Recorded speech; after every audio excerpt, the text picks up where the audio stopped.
अंबे उदे उदे ग अंबे उदे करवीर निवासिनी महालक्ष्मी उदे ग अंबे उदे उदे ग अंबे उदे उदे ग अंबे उदे उदे ग अंबे उदे उदे ग अंबे उदे। जमदग्नी ऋषी संतापले, क्रोधिष्ठ झाले आणि त्यांनी आपल्या मुलांना आज्ञा केली की ताबडतोब जा आणि त्या चांडाळण्याचा शिरच्छेद करा।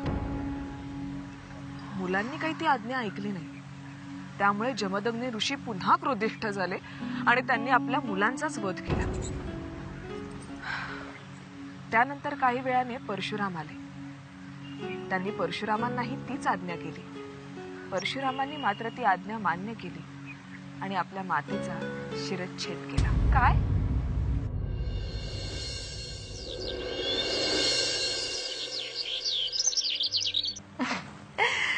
ए नमे, उठ ना। काय ग? अगं बोल ना काहीतरी माझ्याशी। काय बोलू? अगं काहीही बोल, सांग तुझ्याबद्दल काही सांग। मी काय सांगू? अगं असं काय करतेस? आपण इतक्या जीवाभावाच्या मैत्रिणी, मन मोकळं कर, सांग काही झालंय का? कुठे काय झालंय अगं? काही झालेलं नाही याच। हे बघ नमे, जास्ती भाव खाऊ नकोस हा। मला सगळं कळतंय, तू तुझ्या संसारात सुखी नाहीयेस ना। तुझा नवरा तुला त्रास देतो का ग?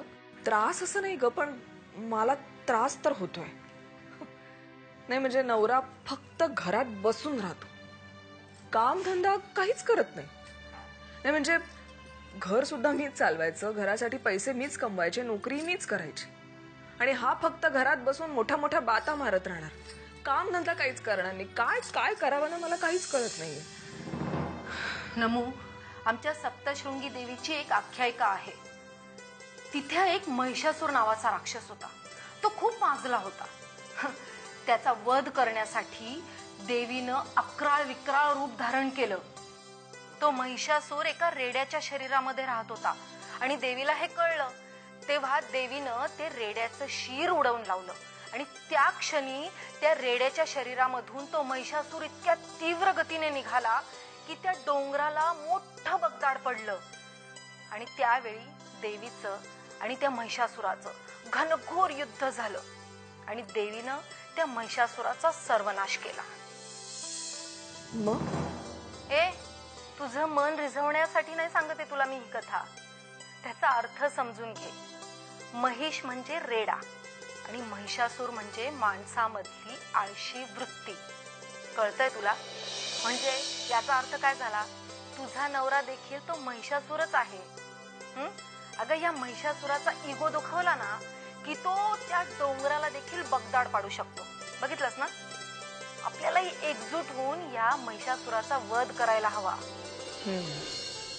अगं नमे, तुझं हे शामळट रूप आता सोडून दे। महिषासूर मर्दिनी होऊन भिडायला शिक, मोडून टाक ही महिषासुरानं उभारलेली व्यवस्था।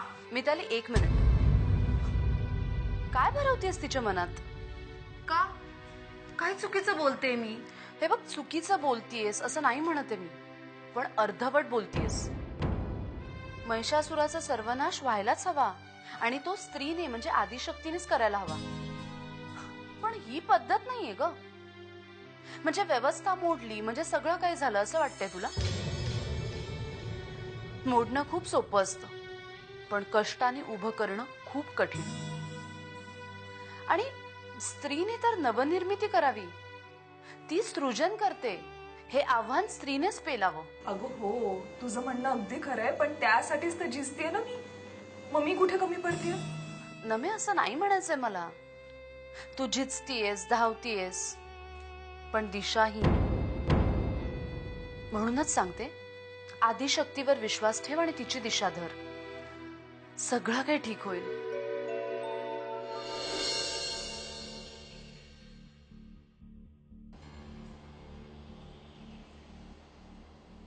मिताली, मिताली, अस्मी,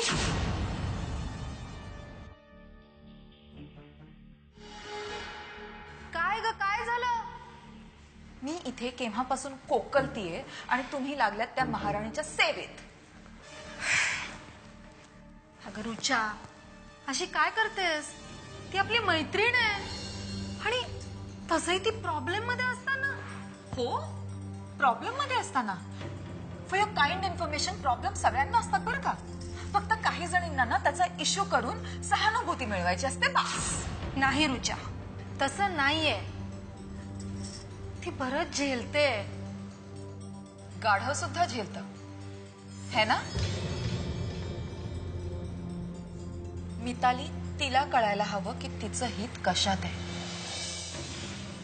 तुला माहितीये, आमच्या तुळजापूरमध्ये आई भवानीला तुकाई सुद्धा म्हणतात. का माहितीये का तुला? रामायण काळात जेव्हा सीतेचं अपहरण झालं, जे रावणाने केलं होतं, तेव्हा प्रभू राम त्यांच्या वियोगात प्रत्येक झाडावेलीला मिठ्या मारत सुटले. त्यांचा हा वियोग बघून भवानी मातेनी सीतेचं रूप घेतलं आणि त्यांच्या समोर प्रकट झाले. पण प्रभू रामांनी त्यांना पटकन ओळखलं. त्यांनी ओळखलं की ही सीता नाही, या भवानी माता आहेत. म्हणून श्रीरामांनी त्यांना प्रश्न केला, इथे तू का आई? हा प्रश्न, तू का आई, चं झालं नाव तुकाई. अशी ओळख ना आपल्याला सुद्धा आपल्या जोडीदाराची असायला हवी. आणि ती जर होत नसेल ना, तर मग अशीच फसवणूक होणार.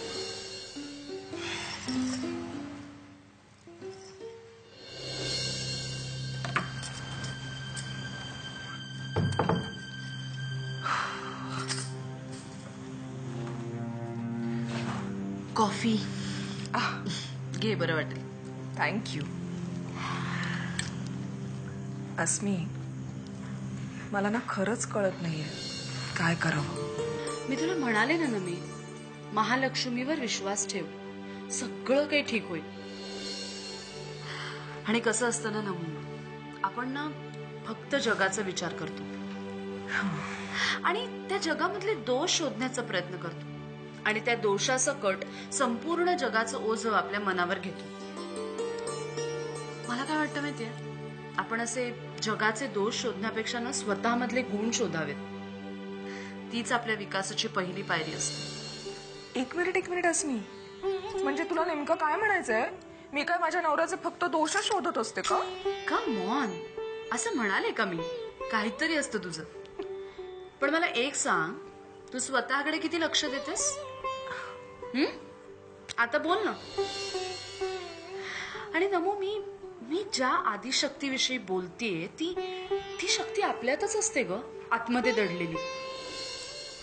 भले त्या आदिशक्तीची रूप असंख्य असतील, असंख्य रूपात तिची वेगवेगळी पूजा बांधली जात असेल, पण त्या आतल्या शक्तीला आपण ओळखायला हवं. अगदी खरंय. ती तर सायुध चतुर्भुज महालक्ष्मी आहे. एका हातात गदा, दुसऱ्या हातात ढाल, पुढच्या उजव्या हातामध्ये म्हाळुंग आणि डाव्या हातामध्ये पर्णपात्र. आणि डोक्यावरचं शिवलिंग, त्यावरचं नागफणा आणि मागची ती प्रभावळीची ज्योती विसरलीस तू. अगदी खरं. मागे तर देवीला सिंहाचं वाहन, कपाळी मळवट, नाकात नथ, गळ्यात रत्नमाला आणि पायात सुवर्ण साखळ्या आणि तोडे. अगदी मार्कंडेयांपासून ते हेमाद्रीपर्यंत सगळ्या कवींनी आणि ऋषींनी माझ्या या महालक्ष्मीचं वर्णन केलंय. अशी आहे माझी ही महालक्ष्मी. आणि हीच महालक्ष्मी आपलं कल्याण करेल, खात्री आहे मला. अगदी खरंय. कॉफी थंड झाली तुझी. ओह, विसरलेच गप्पांच्या नादात.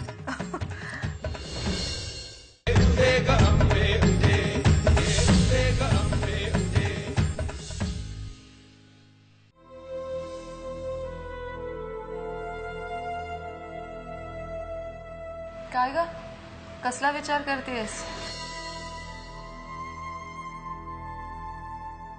हेच की आपल्या जोडीदाराचं अंतर्मन आपल्याला कळलं पाहिजे. म्हणजे तुझा नवरा पण तुला छळतो काय? म्हणजे छे, अगं तसं काही नाहीये.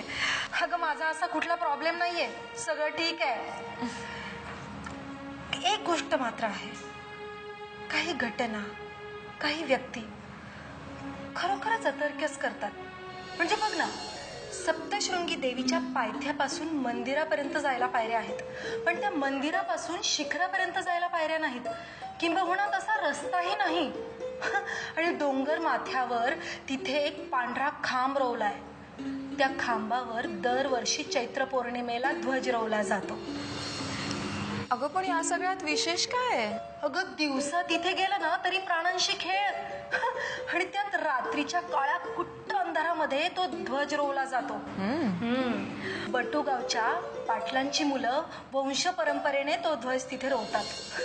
आणि विशेष म्हणजे तो ध्वज ते कसा रोवतात ते अजूनही कुणीही पाहिलेलं नाही, किंबहुना ते पाहणंही निषेध आहे.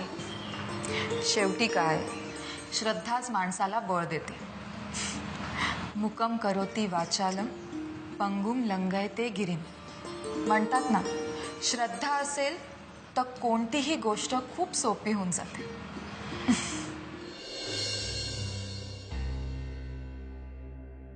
मिताली, रुचा,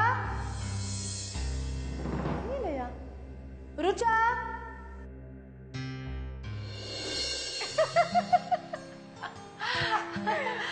रुची, काय चाललंय? केव्हापासून आला मारतो तुला? हा? आत्ता आलीयस? ये बस बस. नाही, मी बसते ग इथे. मी तुझ्या समोर आहे, मिताली आहे, पण नमिताचं काय? आता तिचं काय? नमिता तिकडे एकटी आहे हे लक्षात सुद्धा आलं नाही तुझ्या? मला वाटून न वाटून काय होणार आहे? एकमेकींच्या वाटेला जर जायचंच नाहीये तर एकटे दुकटेपणाचा विचार करून काय करू? रुचा प्लीज, आता या क्षणी तरी वाद संपवावा असं नाही का ग वाटत तुला? नाही वाटत. पण रुचा, मला असं वाटतं की सोड ना इगो. हा, मैत्रीमध्ये इगो नको. तू बोल ना नमिताशी. एक्झॅक्टली. मी का? तिला बोलावंसं नाही वाटत? मीच का बोलू? रुची प्लीज. हे मग असं दरवेळी मीच का, माझंच का असं म्हणून कसं चालेल ग? आता बघ, आपल्या समोर देवीची असंख्य रूपं असतात, पण आपण म्हणतो की हे सगुण रूप आहे, हे निर्गुण आहे, हे सरस आहे, हे निरस आहे असं म्हणतो नाही ना? का? कारण आपल्या सगळ्यांना हे माहिती असतं की देवीची रूपं जरी असंख्य असली तरी त्याच्या मुळाशी असलेली आदिशक्तीची ऊर्जा, तिचं सत्व हे एकच आहे. अगं, आपलं सुद्धा तसंच आहे रुचा. जरी वरवर वाद असले, भांडणं असली, तरी आपली मैत्रीची वीण घट्ट आहे, हो ना? मग भांडायचं कशाला? रुचा, अस्मी बरोबर बोलते. आज तिने संकल्प केलाय देवीच्या 3.5 शक्तिपीठांना एकत्र अनुभवण्याचा, आणि त्याची एकरूपता आणण्यासाठी आधी आपल्याला एकत्र यावं लागेल.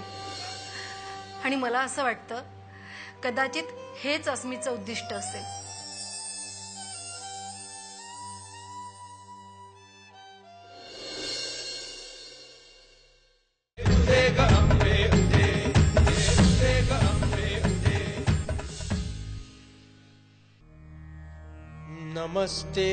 नमस्तेस्तु महामाय श्रीपीठे सुरपूजिते शंखचक्रगदा हस्ते महालक्ष्मी नमोस्तुते.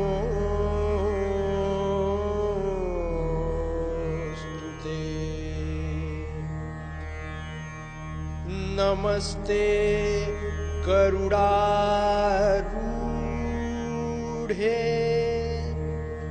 कोलासुर भयंकरी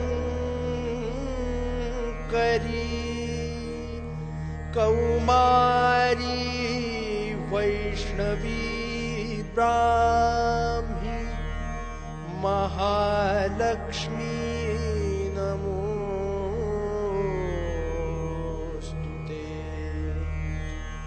सर्वेशे सर्ववरदे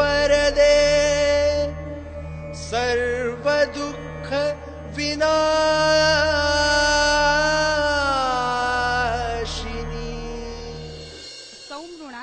सचिन देशपांडे.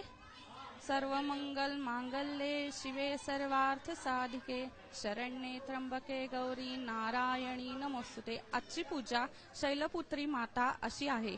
आमंत्रण नसताना शिवपत्नी सती दक्ष प्रजापतीच्या महायज्ञामध्ये गेली होती. तेथे शिवाचा अपमान झाला. त्यामुळे सतीने यज्ञकुंडामध्ये देहत्याग केला. हे समजल्यानंतर शिवाने वीरभद्रादी गणांनी यज्ञाचा विध्वंस करण्यासाठी पाठवला गणाला. त्या गणाने यज्ञाचा विध्वंस केला. त्यामुळे तो दिवस म्हणजे आश्विन वद्य महाअष्टमीचा होता. त्यामुळे देवी संप्रदायात शारदीय नवरात्रामधील महाअष्टमीचे महत्व अन्यसाधारण आहे. त्यानंतर देवीने पर्वतराज हिमवंताच्या पोटी शैलपुत्री माता म्हणजेच पार्वती या नावाने जन्म घेतला. पूर्वसंचितानुसार या जन्मी तिचा विवाह शिवाशीच झाला. ही नवदुर्गातली नवरात्र व्रतामधली प्रथम देवता आहे.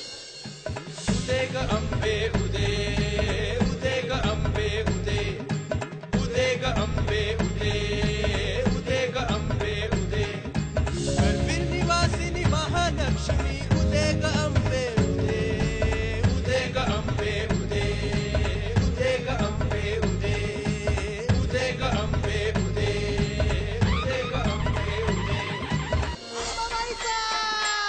उदा उदा आलो दारी तुझ्या रेणुके, उदे ग अंबे उदे. शरण आलो तुला अंबिके, उदे ग अंबे उदे.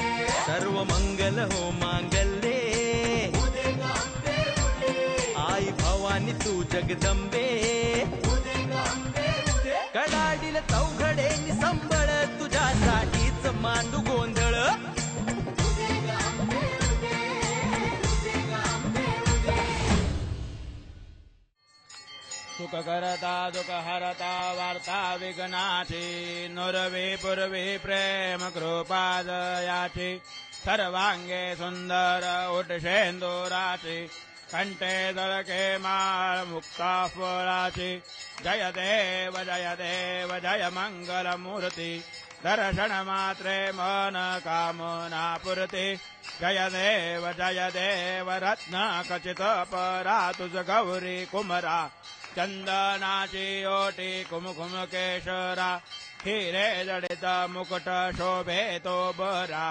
ऋण धन दोन पुरे चरणी गागरिया. जय देव जय मंगल मूर्ती. दर्शन मात्रे मन कामना पुरती. जय देव लंबोदर पीतांबर फणिवर वंदना. सरळ स्तोंड वकर तुंड त्रिनयना. दास रामाचा वाटपा हे सदना. संकटी पावावे रक्षावे सुरवर वंदना. जय देव जय मंगल मूर्ती. दर्शन मात्रे मन कामना पुरती. जय देव.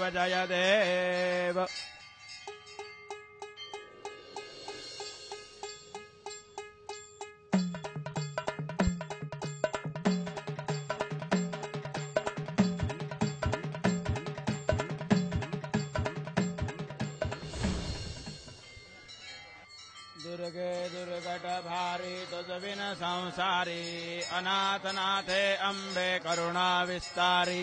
वारी वारी जन्म मरणाते वारी. हारी पडलो आता संकट निवारी. जय देवी महिषासुरमर्दिनी. सुरवर विश्वर वरदे तारक संजीवनी. जय देवी त्रिभुवनी भुवनी. पाहता तुझ ऐसे नाही. सारी स्मरले परंत न बोलवे काही. साई विवाद करिता पडले प्रवाही. ते तुने भक्ता लागे पावसी लवलाही. जय देवी महिषासुरमर्दिनी. सुरवर विश्वर वरदे तारक संजीवनी.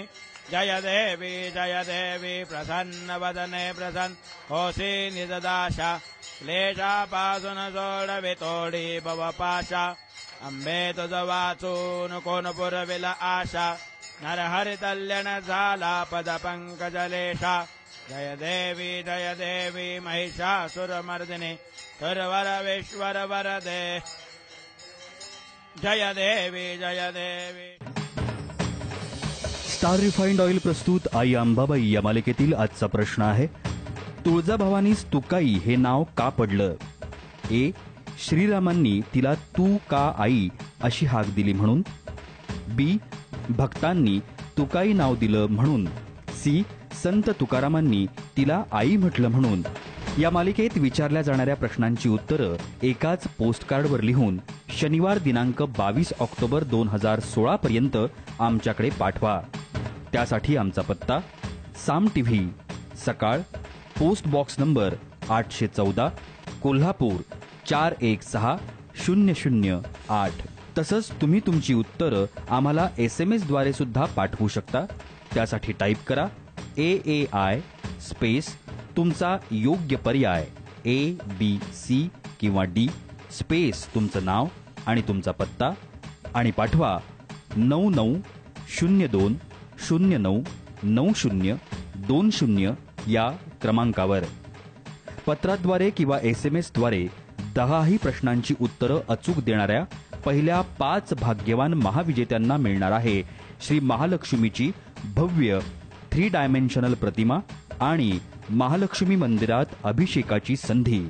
5 उपविजेत्यांना मिळणार आहे महालक्ष्मीची नथ आणि 10 उपविजेत्यांना मिळणार आहे स्वामिनी साडी पुणेतर्फे मस्तानी पैठणी साडी.